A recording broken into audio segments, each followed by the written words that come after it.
सुनवाते हैं प्रियंका स्वाइन की स्वरचित कविताएं।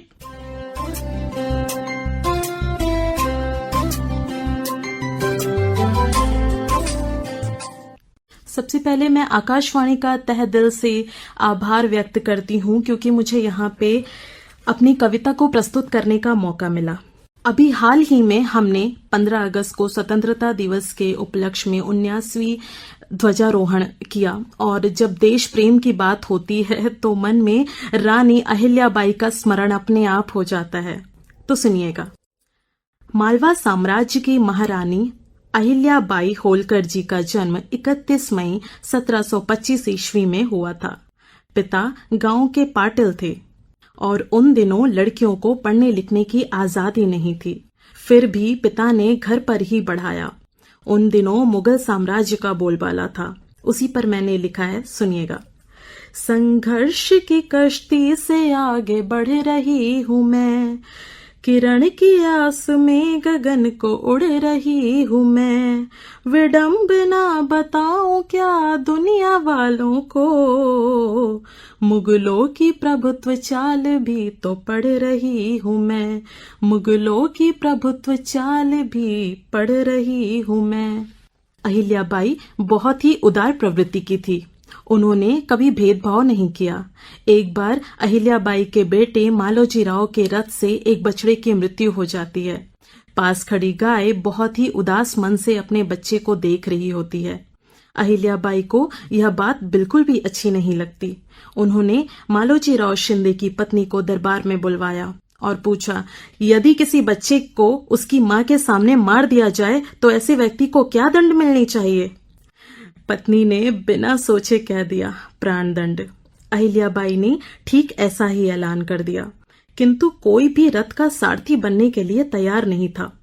इस पर उन्होंने स्वयं निर्णय लिया और कहा, मैं स्वयं ही सारथी बनूंगी, और उन्होंने अपने पुत्र को कुचलना चाहा। तभी बार बार वही गाय आड़े आने लगी।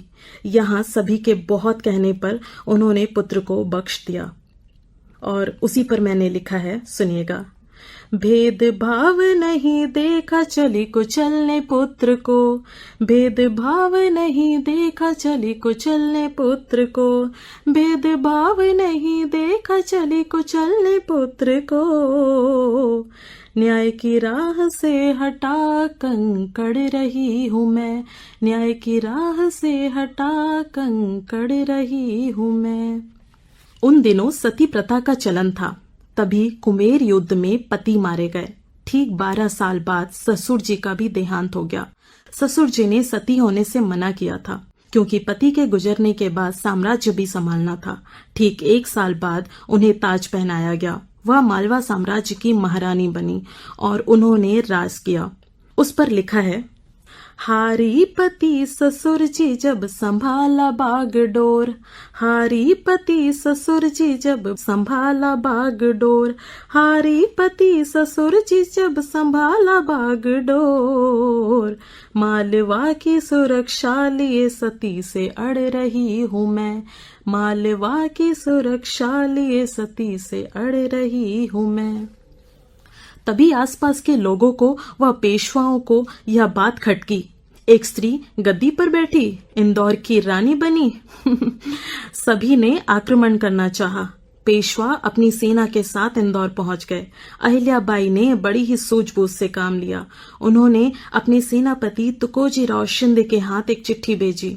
लिखा था, पेशवा साहब, अगर आप युद्ध के लिए आमादा हैं तो हम द्वार खोल देते हैं, किंतु इतिहास क्या कहेगा? एक स्त्री जो शोक में डूबी थी उसे हराकर महान बन गए। या फिर स्त्रियों की सेना के सामने बड़े बड़े पेशवा टिक नहीं पाए। यह चिट्ठी किसी तीर से ज्यादा चुभी थी। सुनिएगा। के घात लगा बैठा है हर शख्स यहाँ पर, के घात लगा बैठा है हर शख्स यहाँ पर, के घात लगा बैठा है हर शख्स यहाँ पर। इसलिए ही सेना स्त्री की अब गढ़ रही हूँ मैं, इसलिए ही सेना स्त्री की अब गढ़ रही हूँ मैं। बिना लड़े ही सारे जंग जीते ना मुझको, बिना लड़े ही सारे जंग जीते ना मुझको, बिना लड़े ही सारे जंग जीते ना मुझको। भेज चिट्ठी तीर सी अब गढ़ रही हूँ मैं, भेज चिट्ठी तीर सी अब गढ़ रही हूँ मैं। अहिल्याबाई होलकर जी शंकर जी की भक्त थी। अपने पूरे शासनकाल में उनका प्रयास होता था कि मुस्लिम आक्रमणकारियों से देश को बचाया जा सके। साथ ही हिंदू साम्राज्य की अग्रणी व निर्माता थी।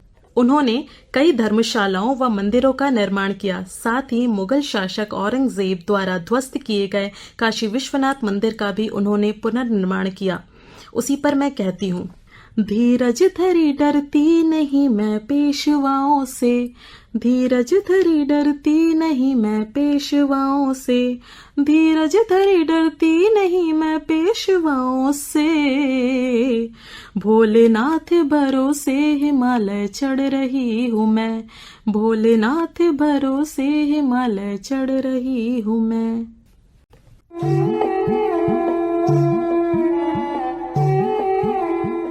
प्रियंका स्वाइन की स्वरचित कविताएं अभी आपने सुनी।